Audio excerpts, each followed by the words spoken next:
Latina, este año una es la elección presidencial en Argentina y la otra es la elección presidencial en Bolivia. Y se da un diálogo interesante. Un gobierno como el de Evo Morales va a la reelección nuevamente, un gobierno considerado populista, pero que tuvo éxito económico. Y en Argentina, el gobierno de Cambiemos, que se plantó en términos de identidad política como un gobierno en contra del populismo, pero con serios problemas en el panorama económico. Estamos con Fernando Iglesias, diputado nacional por Cambiemos, uno de los hombres que mejor hace esgrima en términos de ideas políticas a la hora de argumentar a favor de la política pública de Cambiemos. Fernando, este panorama actual de una economía muy crítica, ¿le preocupa efectivamente al gobierno para pensar una reelección ya como un dato, como una realidad? Nos preocupa sobre todo por lo que está pasando y por la situación difícil que se vive en muchos sectores de la sociedad. Primero como eso. Y porque también somos conscientes que esperábamos que las cosas fueran mejor. De hecho, hasta el 2017 seguían más o menos el carril que nosotros esperábamos. El país crecía al 3-4%. Habíamos bajado la pobreza de 32,2 a 25,7, 6,5 puntos en un año y medio. Y a un índice que no se obtenía desde 1993, era un buen resultado. Y cuando esperábamos que sucediera lo mismo en el 2018, se vino la devaluación. Probablemente el gobierno cometió algunos errores, sobre todo el de sobreestimar la fortaleza de la economía argentina. Ese fue el principal, un error de optimismo que el gobierno tiende a cometer. Pero claro, lo del 2018 fue un desbarajuste y hemos vuelto a donde empezamos. Pero tampoco estamos peor, ¿no? Nosotros creemos que le tenemos que dar una explicación a los ciudadanos y la explicación tiene que ser muy clara. Está muy clara cuál es la intención del gobierno, está muy clara cuál fue la política del gobierno mientras pudimos implementarla, está muy claro también que hubo un momento de gran dificultad y también es cierto que estamos en un momento difícil, pero no estamos ni en la hiperinflación, ni en el Rodrigazo, ni en el 2001. ¿No? La Argentina cada vez que enfrentó estos problemas cruzados de una herencia muy mala, una sequía donde se perdió un punto directo del PBI, siempre voló por los aires, esta vez no. Ahora, Fernando, la autoconfianza del gobierno, este latiguillo del gobierno de CEOs que se instaló a principio de la gestión, sobre todo, con técnicos que venían del mercado financiero y estaban muy acostumbrados a conectar puntos de lo que sucedía en las grandes economías del mundo y el impacto que podía tener, demostró que, bueno, en los hechos no vieron el impacto que podían tener las crisis de 2018 en la economía local. ¿Eso es por inexperiencia política de una fuerza política relativamente nueva y completamente nueva a nivel nacional a la hora de gestionar un país? Mira, no lo sé. Si vos te fijás en los pronósticos para el 2018... no eran buenos los pronósticos del gobierno, eran buenos los pronósticos que daban los organismos internacionales, las agencias privadas. Todo el mundo veía una Argentina que iba a crecer por lo menos al 3% y que iba a seguir bajando la pobreza y que iba a tener el primer año no electoral con aumento del PBI y baja de la pobreza desde el 2010 por lo menos, ¿no? Así que fue un error compartido por muchos. Y creo, lo que me parece que es interesante es que ¿cuál fue el error? Porque nosotros vemos mucho a la oposición diciéndonos reconozca el error, Nosotros reconocemos el error. Ahora, ¿cuál fue el error? ¿Cuál fue según el criterio de ustedes? Y claramente el equipo económico confió en la solidez de la situación fiscal y de la situación de la balanza comercial y pensó que se podía apostar al crecimiento. Y se equivocó porque el crecimiento no tenía bases sólidas. Tuvimos 3 meses de crecimiento al 4% y después con la primera corrida empezó a tambalear todo, vino la segunda corrida y estamos donde estamos. Sí, fue un error de apostar al crecimiento sin tener una base sólida. ¿Qué es lo que nos pide la oposición que hagamos ahora? Es lo que dice La Baña, crecimiento, es lo que dice el kirchnerismo.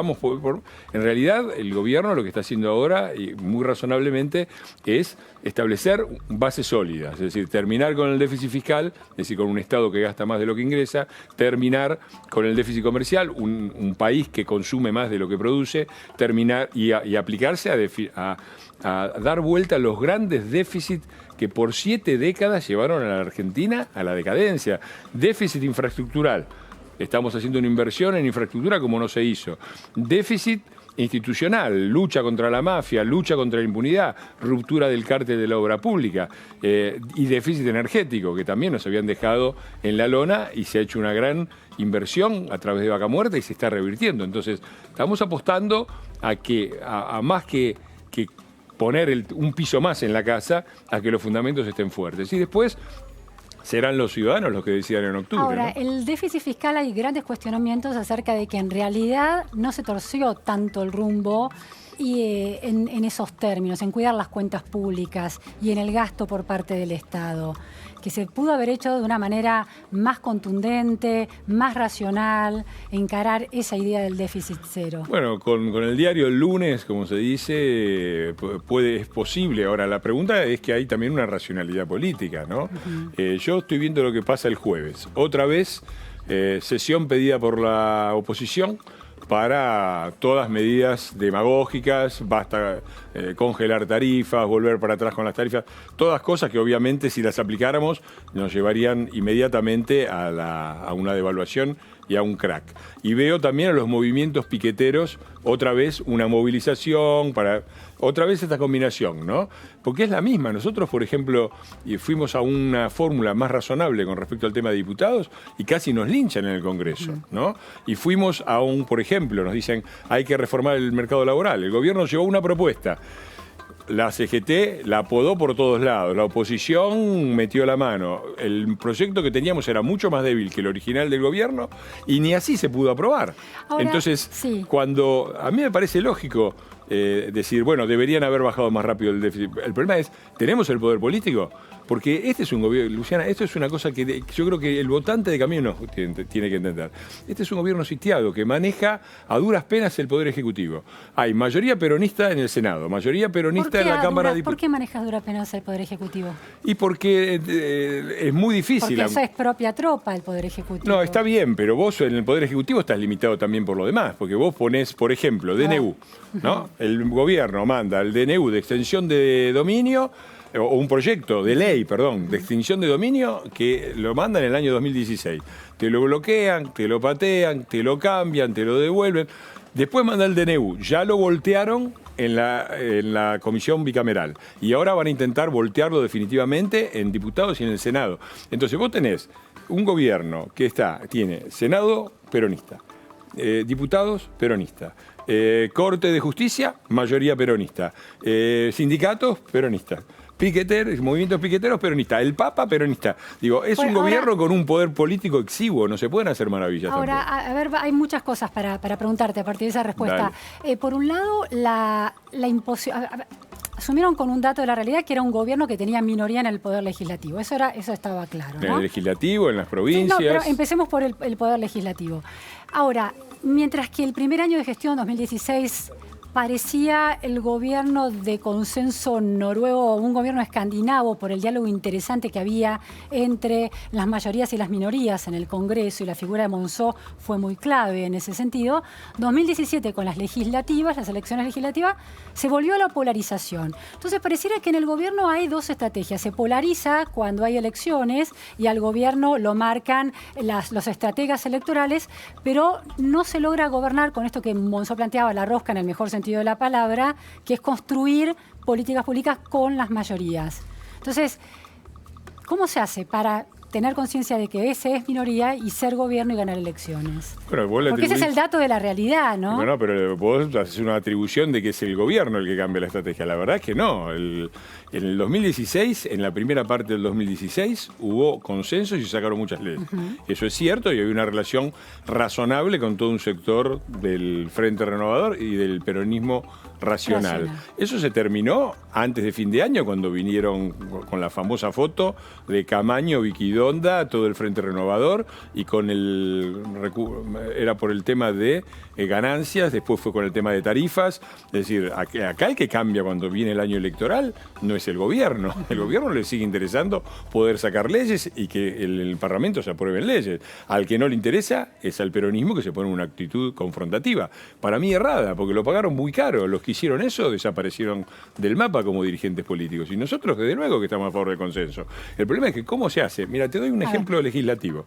Extinción de dominio, ¿no? Viene el DNU, o sea, se manda lo cajonean por 2 años, sale por DNU, ya lo voltearon en la bicameral, lo van a llevar a la sesión del jueves. Ley anti-barra bravas, ley contra la violencia en el fútbol, aprobada por unanimidad, 201 votos contra 0 en general en la Cámara. La bloquearon en el tratamiento de un artículo 10 absolutamente secundario que se podía pasar por alto, elaborar después. Es una ley que todavía tiene que pasar por Senado, que se puede modificar, que todavía tiene que ser reglamentado por el Poder Ejecutivo. Había muchísimo para trabajar. ¿Qué hicieron? La mandaron a comisión. Propuesta de Lustó, votada por todo el peronismo. Vamos a comisión. Lustó ni apareció para tratar la ley que le parecía Lustó, que había. que su nombre ha sido un nombre de ustedes, también embajador en Estados Unidos. Bueno, es una forma de decirlo. El presidente. bloque de Lustó no forma parte de Cambiemos. No, ya sé, pero ha estado cercano, ha sido parte de la Bueno, gestión. sí. La cuestión es que volvió a la comisión. En la comisión cayó el peronismo y ya van 5 proyectos distintos. Porque está bien, vuelve a comisión y arreglás los artículos que había que mejorar. Pero, Fernando, 5 proyectos de ley. Y ahora resulta que tenemos una sesión. Ahora para escuchar qué dicen los presidentes de fútbol. Pero ¿A vos te parece? La pregunta, Sí. voy a lo tuyo, lo que vos me Sí. preguntaste. ¿A vos te parece? ¿Quién es el que impide los consensos? ¿El gobierno, que tenía 201 votos a 0 para sacar la ley contra los barrabravas, o los que protegen a los barrabravas? pero una pregunta que surge de esto es, entonces, ¿la culpa de la crisis de gobernabilidad la tiene la oposición? A ver, nosotros yo no veo una crisis de gobernabilidad. Creo que sí, hay dificultad y me parece que esas no son siempre consideradas. La Argentina tiene una tradición en la cual gobiernan las dictaduras militares y hacen lo que quieren, o gobiernan los populistas con mayoría en ambas cámaras, como tuvo Cristina por 12 años consecutivos. Entonces la gente cree que uno se sienta ahí y hace lo que quiere, y en realidad eso no es así. En realidad hay que negociar. Este gobierno es el primer gobierno en 100 años que tiene todo el mandato minoría en ambas cámaras. Y es un gobierno respetuoso de la independencia de poderes, por lo tanto tampoco controla el Poder Judicial, que hace lo que le parece. Entonces después viene la Corte Suprema, se arma otra mayoría peronista y empiezan a voltear palitos. Bueno, forma parte del juego de la democracia. Fernando, Ojalá se acuerden, Sí. ojalá se acuerden en octubre, cuando haya que votar diputados y senadores, la importancia que tiene tener mayoría en las cámaras. Fernando, el exministro Aranguren fue responsable del acuerdo de, cambiar el valor de esa unidad de BTU, de gas de Vaca Muerta, con un valor en dólares muy oneroso para Argentina, sobre todo después de la devaluación, ¿no? Vos hablabas de los desafíos que tiene el Poder Ejecutivo también para llevar adelante sus políticas. Pero es al revés. ¿Cuál fue el acuerdo por Argentina estaba importando gas para poder enfrentar las demandas de gas, importaba gas licuado que entraba por los puertos con el famoso barco que se fue, que nos costaba $15. Importaba gas de Bolivia a $7. El millón de BTU, creo que es el millón de BTU la unidad de energía. A $15 y a $7. Entonces, ¿qué es lo que dijo el gobierno? Bueno, si el precio internacional es más bajo, 4, pero los riesgos en Argentina son más altos, reconozcamos estos $7. Es preferible pagar $7 que 15. Es preferible que haya desarrollo de Vaca Muerta a $7 y no importar de Bolivia. Y por eso Vaca Muerta explotó. Es una de las grandes... Bien, pero hay una decisión con la nueva gestión del OPTI de revisar esos valores. No, en realidad el gobierno se comprometió a reconocer eso. O sea, ¿qué hizo el gobierno? Le preguntó a las empresas más o menos cuánto piensan que pueden producir y les reconoció ese precio para esa producción que ellos fueron la que elevaron.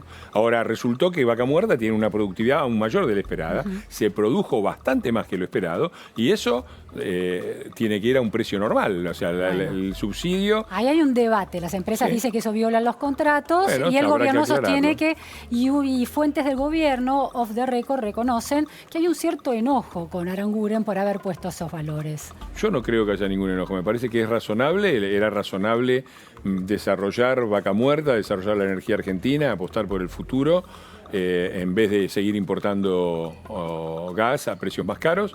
Y también es razonable, este es un gobierno que le ha dado a esas empresas la posibilidad de desarrollarse, que no tenían, porque Vaca Muerta se conocía hace muchos años y estaba parada, pero tampoco nos parece bien el abuso. Me parece que esas empresas han tenido la rentabilidad esperada en ese sector y ahora se tienen que someter a los precios que fija el mercado, como corresponde. Fernando, ¿hay riesgo de que el presidente Macri no sea reelegido y hay riesgo de que la gobernadora María Eugenia Vidal no sea reelegida? Yo no utilizaría la palabra riesgo, hay una posibilidad, la democracia es así, se vota en octubre y la gente tendrá la capacidad de decisión. Nosotros tenemos confianza, sabemos que es un momento difícil, pero yo también creo que la gente ve que ¿sabés lo que fue muy interesante esta semana? Los homenajes a Alfonsín, Sí. ¿no? Porque yo he visto mucha gente, voy a muchos programas y digo, miren, un gobierno no es solo el Ministerio de Economía y los resultados económicos, hay otras cosas, ¿no? La lucha contra la mafia, la lucha contra los narcos, la lucha en contra de la impunidad, la destrucción del cártel de la obra pública, la infraestructura, los parques nacionales. Y me dicen, no, pero la inflación. Hoy veía a uno de estos que dice estas cosas, dice, ¿cuál fue el mejor presidente de la historia de la democracia? Alfonsín.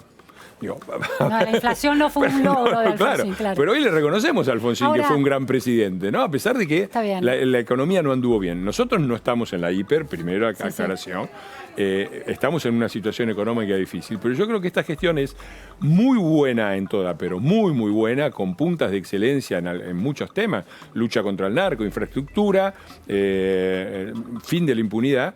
Y tiene un problema con la economía, pero tampoco, aún en el balance de la economía, el balance de corto plazo es malo, o muy malo si querés, pero el balance de largo plazo es distinto, porque se están corrigiendo, como te decía, déficit que la Argentina no enfrentaba desde hace 7 décadas y que condenaron a la economía y a la sociedad argentina a una larga decadencia. Un último tema que surge de esta respuesta que me das es el tema de, la identidad de esta gestión con la lucha contra la corrupción y la impunidad. Ahora, el presidente Mauricio Macri, en diálogo con Luis Majul, reconoció que su padre, Franco Macri, había sido parte de esa red problemática y espuria de contactos entre el Estado y el sector privado, ¿no? Que atraviesa transversalmente la historia de la Argentina. Entonces, ¿hasta qué punto no es también un problema de cambiemos, ya no por el estilo de corrupción kirchnerista, pero sí por la puerta giratoria de funcionarios que están en un sector y vuelven al mismo sector? Después me refiero a Aranguren, claramente, que está trabajando en el sector de la energía, vino del sector de la energía, estuvo en energía y vuelve al sector de la energía, o la colusión de distintos tipos de intereses, lo que llama la oposición muy brutalmente el robo de guante blanco, que se nota menos, pero según la oposición también es grande. Bueno, pongámonos de acuerdo, ¿no? Porque por un lado decimos que Cambiemos le recortan las ganancias a las empresas de gas de Neuquén y por el otro lado decimos que hay una política favorable a las corporaciones de energía. Me parece evidente el ejemplo que ponés, tanto de Aranguren como Iguacel, bien en el sector de la energía, se dieron condiciones muy buenas para que arrancara Vaca Muerta, pero no se les dio una concesión de más. Pero no es la misma persona que está tomando esas decisiones. Bueno, pero es el mismo gobierno, y el gobierno en ese sentido ha sido claro. Nosotros queremos que las empresas tienen que tener una rentabilidad, pero no estamos dispuestos a que haya abusos, y nos parece importante defender la parte del Estado. Pero además el presidente lo dijo clarísimo, dijo, acá no hay privilegios.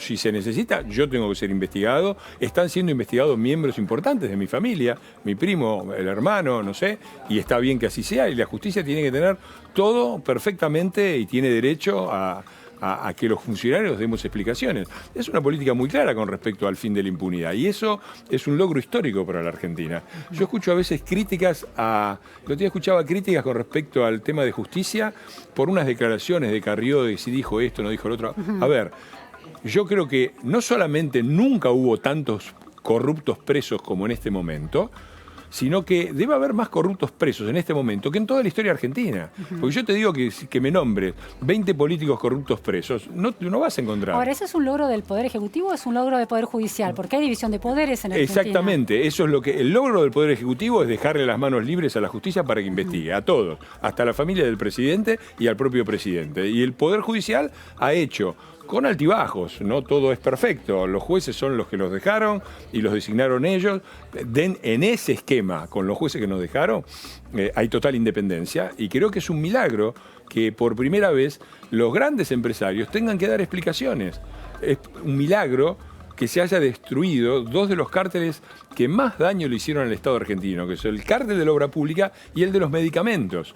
Eso es un logro infinito de una enorme potencialidad. ¿Por qué? Y porque ya los costos de construcción de infraestructura están 20, 30 y hasta 40% abajo de lo que se pagaba. Ese 20, 30, 40% era la que se llevaban los muchachos y la que no quieren devolver, por eso tumban la ley de extinción de dominio. Fernando, te hago la última pregunta. Estuvo hace poco en Terapia de Noticias Orlando Ferrer, interés, hablando de estas cuestiones macroeconómicas complejas. Y yo le planteo una pregunta, bueno, ¿quién en esta devaluación del peso, del tema de las LELIQ, quién está, dónde está, hacia dónde va el dinero? ¿Quién se está llenando de plata en Argentina? Y señaló muy claramente a los bancos. Eso es algo que, digamos, el gobierno debería prestarle atención, ¿no? Circula dinero y va hacia algún lado. Y no es hacia la gente. Mira, la verdad es que los balances de los bancos, por lo que estuve viendo, no es que sean tan positivos. Ojalá fueran mejores, porque en la Argentina hay una tendencia muy fuerte a creer que el sistema financiero va en contra de la economía, ¿no? Y yo la verdad no conozco países en el mundo que tengan un gran desarrollo económico sin tener bancos importantes y fuertes. Dicho esto, el sector, es raro esta crítica, durante los 12 años del modelo de la revolución productiva y no sé qué, el sector que más creció fue intermediación financiera. Creció el 271% contra el 68% de la economía en general. O sea, déjame hacer la cuenta, estamos hablando de 4 veces aproximadamente, ¿no? Estos muchachos, como Kicillof, que permitieron esto, es decir, un crecimiento desmesurado con respecto a la economía, son los que ahora se quejan de que la timba y la patria financiera. La verdad, nosotros no creemos que se pueda tener una economía sana sin tener inversión. Es una cosa fundamental, el volumen de la inversión, inclusive productiva en Argentina, es ridícula. La bolsa argentina, al lado de la chilena, es una vergüenza. Una economía que es mucho más pequeña que la Argentina tiene muchas más inversiones. Y eso es un límite para toda la economía. Por supuesto que la actitud del gobierno nos parece bien que los bancos tengan su ganancia, pero no estamos viendo de ninguna manera que haya una acumulación. Porque además el juego financiero suele ser un juego de suma cero, ¿no? Cuando gana el de la tasa, pierde el dólar. Cuando gana el del dólar, pierde la tasa. Así que la verdad que cuando dicen estas cosas habría que hablar con cifras concretas. Yo hasta ahora no las he visto. Fernando, última pregunta. Dale. Si no se llega a presentar la expresidente Cristina Fernández de Kirchner como candidata, ¿se le complica muchísimo la estrategia electoral del gobierno? No creo. Yo creo que podría ser inclusive al contrario, que se dividiera más el voto opositor y que hubiera alguna chance también de ganar en primera vuelta. No, la verdad es ridículo esto que dicen muchos, de que es Durán Barba el que quiere que esté Cristina y el que infló a Cristina. Cristina está ahí, no está presa porque el peronismo le defiende los fueros en el Senado. Y es la principal líder política de la oposición peronista, porque el peronismo no logró destacar otros dirigentes. Si vos traes como candidatos al ministro de Economía de Néstor, al jefe de gabinete de Cristina, al gobernador de las provincias que era kirchnerista, y la gente dice, para agarrar estos que son la copia barata, me voto al original. El fracaso, el hecho de que Cristina esté ahí, no es una política del gobierno, es una demostración de la incapacidad del peronismo de renovarse. Hay 30% de argentinos que lo apoyan, ¿eh? Sí, está bien, yo creo que sí, es gente que iba por todo, que tenían 60% de consenso. Me parece que hay eso, que es muy triste, por un lado, es también un paso adelante. Estos muchachos gobernaron 12 años el país, tuvieron 54%, casi se cargan la democracia argentina y nos llevan para Venezuela. Que estén con un 30%, y hay que verlo. Es el mismo porcentaje que tiene el gobierno después de 3 años de gobierno. Sí, es así, y creemos que cuando la economía termine de estabilizarse y empiece a mejorar un poco, creemos que vamos a mejorar, y queremos también, no nos basamos tanto en encuestas. La sensación que yo tengo es que hay una absoluta mayoría de los argentinos que no quieren volver al pasado y que pueden ser críticos con respecto a la situación actual, pero también saben diferenciar un gobierno de una mafia. Muchísimas gracias, Fernando Iglesias. Gracias a vos. Te agradezco tu análisis. Nos vamos ahora a escuchar las palabras del gobernador de San Juan, que atravesó elecciones primarias con mucho éxito. Lo escuchamos. Todavía no hemos ganado nada, que en todo caso ha ganado la democracia y ha ganado San Juan. Nos encaminamos